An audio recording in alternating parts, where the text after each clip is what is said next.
नमस्कार दोस्तों। Glorious online digital platform पर आप सभी लोगों का हार्दिक अभिनंदन है, स्वागत है।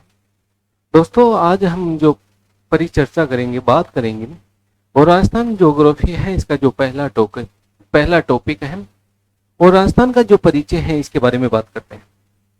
मेरे दोस्तों, राजस्थान का जो परिचय है इसमें सबसे पहले ये देखते हैं कि दोस्तों इस राजस्थान के लिए प्राचीन समय में किन नामों का प्रयोग किया गया था। तो दोस्तों, सबसे पहले मैं बात करता हूं शिलालेखों के बारे में। इसके बारे में शिलालेख। दोस्तों, ये जो शिलालेख हैं ये प्राचीन समय में पत्थरों पर जो लिखे गए लेख होते थे उनको शिलालेख बोलते थे। यहां से दो शिलालेख मिले हैं। एक कौन सा? तो चित्तौड़गढ़ शिलालेख। कौन सा शिलालेख? चित्तौड़गढ़। और एक मिला है दोस्तों वो बसंतगढ़ शिलालेख। कौन सा? बसंतगढ़ शिलालेख। दोस्तों, ये चित्तौड़गढ़ शिलालेख मिला था, ये कब मिला था? तो ये 532 ईस्वी की बातें हैं, जबकि ये बसंतगढ़ शिलालेख है ये 625 ईस्वी की बातें हैं। दोस्तों, यहाँ चित्तौड़गढ़ शिलालेख है, यहाँ से एक शब्द मिला था और वो शब्द कौन सा मिला था? राजस्थान ये शब्द मिला था। जबकि ये बसंतगढ़ शिलालेख है, यहाँ से एक शब्द मिला था मेरे दोस्तों, और वो शब्द कौन सा मिला था? तो राजस्थान या द्वितीय शब्द मिला था। दोस्तों, यूं ही नहीं, ये बसंतगढ़ जो शिलालेख है वो कहाँ है? तो सिरोही में। दोस्तों, यूं ही नहीं, इसी बसंतगढ़ शिलालेख से कहते हैं कि दास प्रथा। कौन सी प्रथा? दास प्रथा। और दास प्रथा ही नहीं दोस्तों, सामंती प्रथा। कौन सी प्रथा? सामंती प्रथा का भी उल्लेख देखने को मिलता है। दोस्तों, यूं ही नहीं, यहां तक मामला होता तो भी ठीक था, लेकिन यूं कहा जाता है, मैं बात करता हूं ऋग्वेद। किसकी? ऋग्वेद की।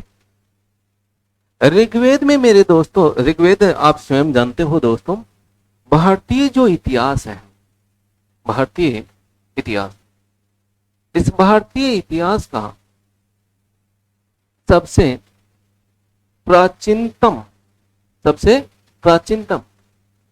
और पहला, भारतीय इतिहास का सबसे प्राचीनतम और पहला जो ग्रंथ कोई है तो वह ऋग्वेद है। इस ऋग्वेद में दोस्तों सबसे पवित्र एक नदी को माना गया था, और वो एक नदी थी, उसका नाम था सरस्वती। क्या नाम था मेरे दोस्तों? सरस्वती।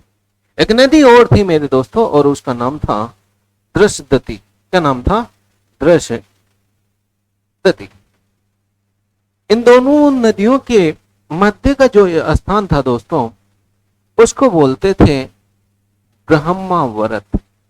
यानी कहने का मतलब मेरे दोस्तों यूं है कि इस भूभाग के लिए, यानी इस राजस्थान के लिए ऋग्वेद है, यहां कहते हैं कि एक शब्द का प्रयोग हुआ, और वो कौन सा? ब्रह्मवत। दोस्तों, मामला यहां तक होता तो ठीक था मेरे दोस्तों, लेकिन मैं बात करूं किसके बारे में? रामायण। एक ग्रंथ है रामायण और एक ग्रंथ है महाभारत। महाभारत है, इसी को मेरे दोस्तों क्या कहते हैं? जय संहिता कहते हैं। क्या कहते हैं? जय संहिता। जय संहिता है मेरे दोस्तों, ये विश्व का सबसे बड़ा क्या है? अरे धार्मिक ग्रंथ है मेरे दोस्तों। कैसा ग्रंथ है? धार्मिक ग्रंथ।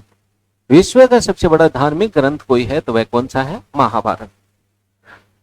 रामायण और महाभारत में इस क्षेत्र के लिए कई शब्दों का प्रयोग हुआ है, जैसे मरु, जैसे मेरु, और जैसे मरु कांतार। इन शब्दों का प्रयोग हुआ मेरे दोस्त। मरु का अर्थ क्या होता है? तो मरु का अर्थ होता है मेरे दोस्तों मरुस्थल। क्या होता है मेरे दोस्तों? मरुस्थल। मेरु का अर्थ क्या होता है? तो इसका अर्थ होता है मेरे दोस्तों पर्वत। क्या होता है? पर्वत। और मरु कांतार है मेरे दोस्तों, इसका अर्थ क्या होता है? तो पठारी व मैदानी भूभाग। तो मेरे दोस्तों जो रामायण है और जो महाभारत है, इसमें इस भूभाग को क्या कहा गया है? मरु का है, मेरु का है, मरुकांतार का है।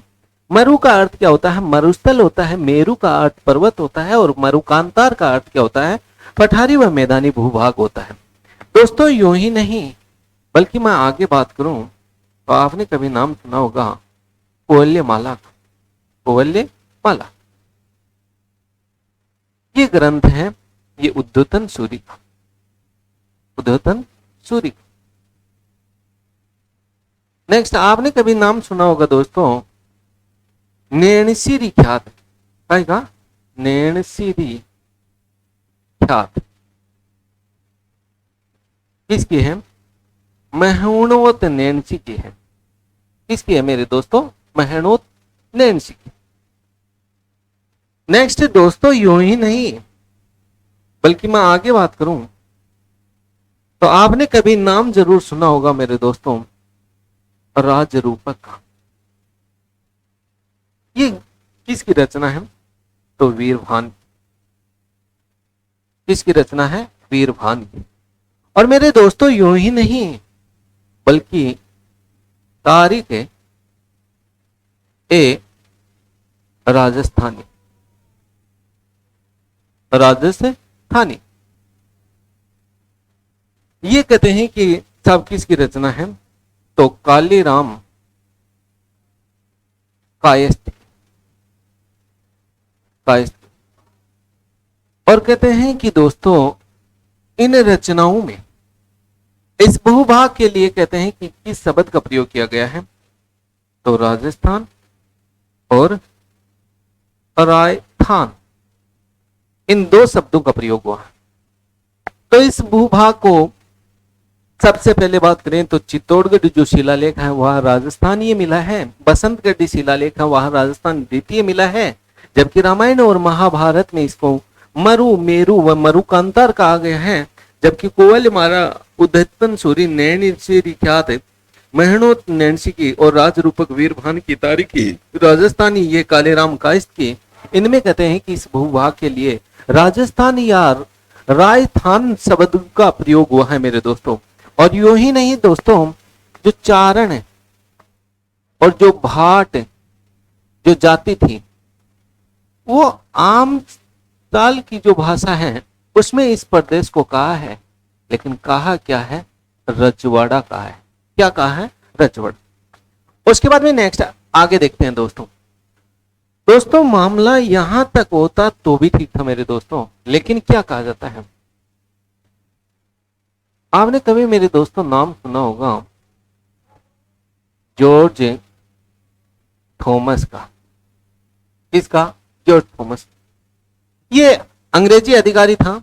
इन्होंने मेरे दोस्तों कब 1800 ईस्वी में इस प्रदेश के लिए कहते हैं कि एक शब्द का प्रयोग किया था और वो शब्द कौन सा था? राजपूताना। कौन सा शब्द था मेरे दोस्तों? राजपूताना शब्द। अब इसके जो लिखित जो स्रोत हैं वो मिले हैं क्या? बिल्कुल साहब, इसका जो स्रोत है वो कौन सा है? तो कहते हैं कि दोस्तों 1805 में, कब की बातें कर रहा हूं मैं? 1805। जो विलियम जो फ्रैंकलिन है, क्या नाम था? William Franklin. इस विलियम फ्रैंकलिन ने मेरे दोस्तों एक पुस्तक लिखी थी, उसका नाम था the military memorials of mister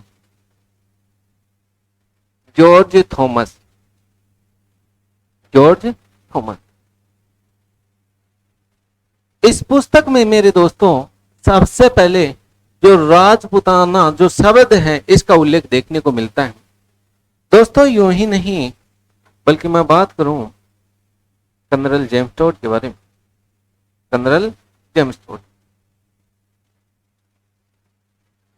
colonel जो जेम्स टोड है मेरे दोस्तों, उन्होंने इस भूभाग के लिए रजवाड़ा, राजस्थान और रायथान शब्दों का प्रयोग किया। मेरे दोस्तों रजवाड़ा क्यों कहा उन्होंने? तो रजवाड़ा इसलिए कहा क्योंकि ये रियासतों का समूह था। काय का समूह था? रियासतों का समूह था, इसलिए इस भूभाग को क्या कहा? रजवाड़ा कहा। राजस्थान क्यों कहा? क्योंकि मेरे दोस्तों ये राजपूतों का स्थान था। किसका स्थान था? राजपूतों का स्थान था, इसलिए इसको क्या कहा? राजस्थान कहा। दोस्तों यूं ही नहीं, राजस्थान क्यों कहा? क्योंकि ये राजा महाराजाओं का निवास स्थान था, इसीलिए इस प्रदेश को क्या कहा? राजस्थान कहा। तो कहने का मतलब जॉर्ज थॉमस ने 1800 ईस्वी में इस प्रदेश के लिए राजपूताना शब्द का प्रयोग किया। इसके लिखित प्रमाण देखने को मिलते हैं। 1805 में विलियम फ्रैंकलिन है, इन्होंने दोस्तों the military memorials of mister George Thomas एक पुस्तक लिखी थी, इसमें यह राजपूताना शब्द मिला। नेक्स्ट कर्नल जेम्स टोड है, इन्होंने इस प्रदेश के लिए रजवाड़ा, राजस्थान शब्दों का प्रयोग किया है। क्यों किया है? रजवाड़ा इसलिए कहा है क्योंकि यह रियासतों का समूह था। राजस्थान इसलिए कहा क्योंकि यह राजपूतों का स्थान था, और राजस्थान इसलिए कहा कि यह राजा और महाराजाओं का निवास स्थान था। उसके बाद में नेक्स्ट मैं दोस्तों बात करूं इसी कर्नल जेम्स टोड के बारे में। Colonel James Tod, colonel James Tod के बारे में क्या कहा जाता है, कैसे कहा जाता है, उसके बारे में बात करते हैं। जेम्स टोड मेरे दोस्तों, इसकी जो टाइमिंग आती है वो 1782 से लेके 1835 तक। इसका जो जन्म हुआ था दोस्तों, वो जन्म तो हुआ था, लेकिन हुआ कहां था? तो इंग्लैंड में हुआ था। कहां हुआ था? इंग्लैंड। दोस्तों यूं कहा जाता है कि साहब इनका राजस्थान से विशेष लगाव था, इसीलिए यह 1806 में सबसे पहले जो पहुंचे वो कहां पहुंचे? तो मेवाड़, यानी कहने का मतलब उदयपुर आए। ठीक है। उसके बाद में मेरे दोस्तों इसी के बारे में यूं कहा जाता है कि ये 1812 से लेके और 1817 तक राजस्थान में मेरे दोस्तों क्या करते रहे? भ्रमण करते रहे, और कहते हैं कि ऐतिहासिक जो सामग्री थी वो एकत्रित करते रहे। उसके बाद में नेक्स्ट है, और क्या कहा जाता है दोस्तों, ये बात है लेकिन 8 मार्च 1818 की बातें हैं। 8 मार्च 1818 ये मेरे दोस्तों बने थे, लेकिन पीए बने थे। पीए का मतलब क्या होता है? पॉलिटिकल एजेंट होता है। लेकिन पीए बने काय के थे? तो मेरे दोस्तों ये मेवाड़ और हाड़ौती के बने थे। कहां के बने थे? मेवाड़ और हाड़ौती के ये पीए बने थे, पॉलिटिकल एजेंट है। राजस्थान में पहले पद चलते थे, जैसे पीए हैं, एजी हैं, एजीजी हैं। यानी पीए का मतलब पॉलिटिकल एजेंट, एजी का मतलब है एजेंट गवर्नर, एजीजी का मतलब एजेंट टू गवर्नर। इसी प्रकार से यानी भारत में भी पहले पद चलते थे। पहले गवर्नर का चला, उसके बाद में गवर्नर जनरल ऑफ बंगाल की उपाधि सर्जित की, उसके बाद में वायसराय का पद चला। तो इसी प्रकार से ये राजस्थान में पद चलते थे। तो ये पीए बना था, पॉलिटिकल एजेंट बना, लेकिन बना कहां का? मेवाड़ व हाड़ौती का बना। मेरे दोस्तों ये 1822 में इनको वापस कहां बुला लिया गया? लंदन बुला लिया गया। ये जा रहे थे, जाते समय इन्होंने चित्तौड़गढ़ का एक शिलालेख था और उसका नाम था मेरे दोस्तों मान मोरी शिलालेख। इस मान मोरी शिलालेख को अपने साथ ले गया। अब ले जा रहा था मान मोरी शिलालेख को, लेकिन कहते हैं कि हवाओं के प्रबल वेग के कारण जब नाव है वो इधर से इधर होने लगी, तो कहते हैं कि इसी मान मोरी शिलालेख को समुद्र में फेंक दिया। नेक्स्ट कहते हैं कि दोस्तों यूं ही नहीं, बल्कि इसी कर्नल जेम्स टोड को घोड़े वाला बाबा कहा जाता है। क्या कहते हैं? घोड़े वाला बाबा।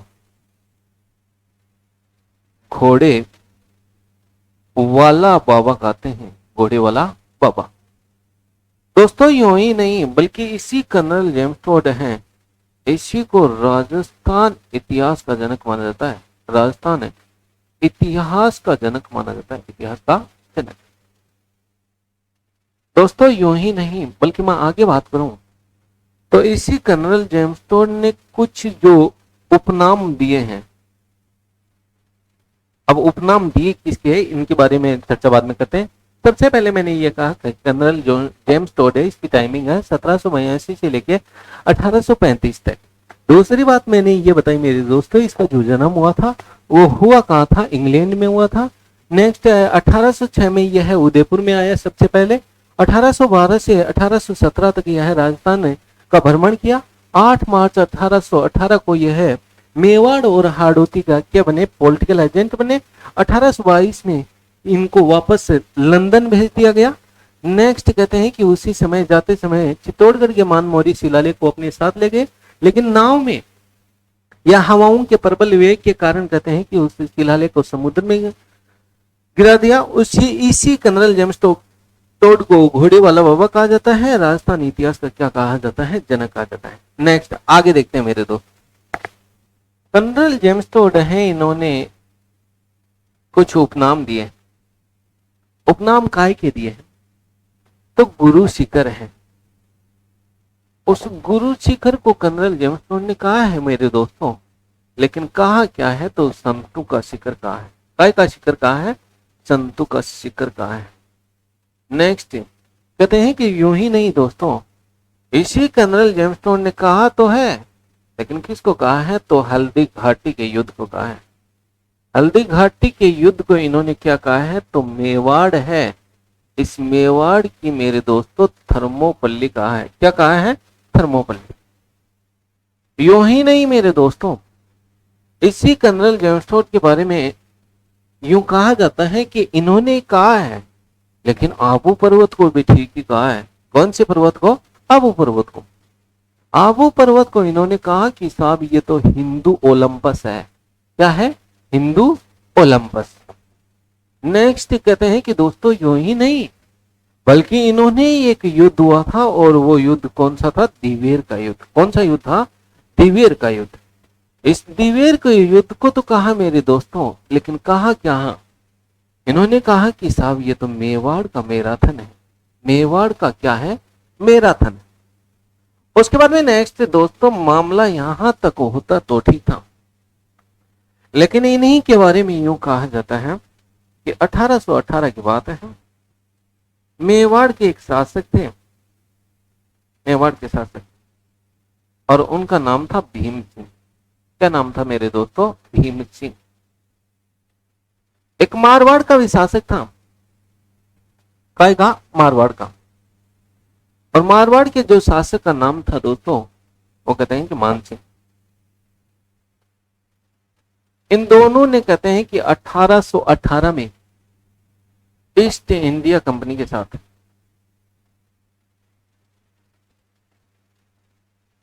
सहायक संधि कर ली थी। दोस्तों ये जो भीम सिंह है, कौन सा, भीम सिंह।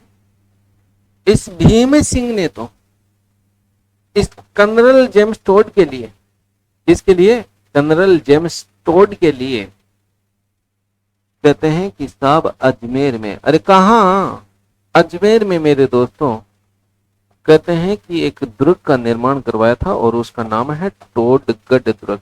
कौन सा दुर्ग है, टोडगढ़ दुर्ग। नेक्स्ट कहते हैं कि दोस्तों यूं ही नहीं, मैं आगे बात करूं तो इसी कर्नल जेम्स टोड ने the central of western Rajputana state of India. Next annals and anti ट्वीटीज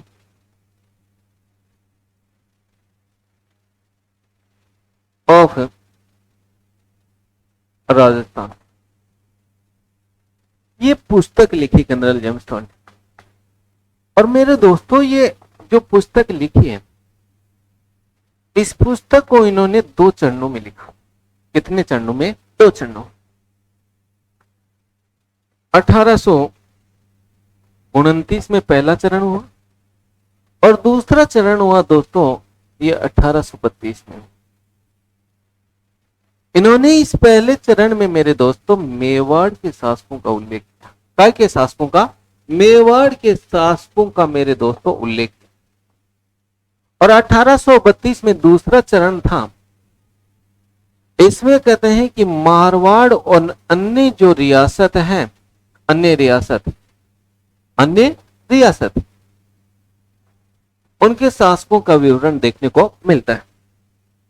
मेरे दोस्तों यूं ही नहीं बल्कि इन्हीं के एक गुरु थे कर्नल जेम्सटोन के, उनका नाम था जैन यति ज्ञान चंद्र। इनको तो कहते हैं कि यह पुस्तक समर्पित की। नेक्स्ट कहते हैं कि दोस्तों यूं ही नहीं बल्कि कर्नल जेम्सटोन है, इसका जो विवाह तो हुआ था, लेकिन हुआ कब था? तो 1826 में इनका विवाह हुआ था। किसका? कर्नल जेम्सटोन का। ये विवाह हुआ था तो इसकी जो पत्नी थी उसका नाम तो था मेरे दोस्तों, लेकिन क्या नाम था? जूलिया। इस जूलिया की कहते हैं कि 2 लाले हुए थे, यानी 2 पुत्र और 1 पुत्री। ये कर्नल जेम्सटोन के कितने पुत्र थे? 2 थे। और पुत्री कितनी थी? 1 थी। इसी जूलिया ने मेरे दोस्तों एक किताब लिखी है, उसका नाम है द ट्रेवल्स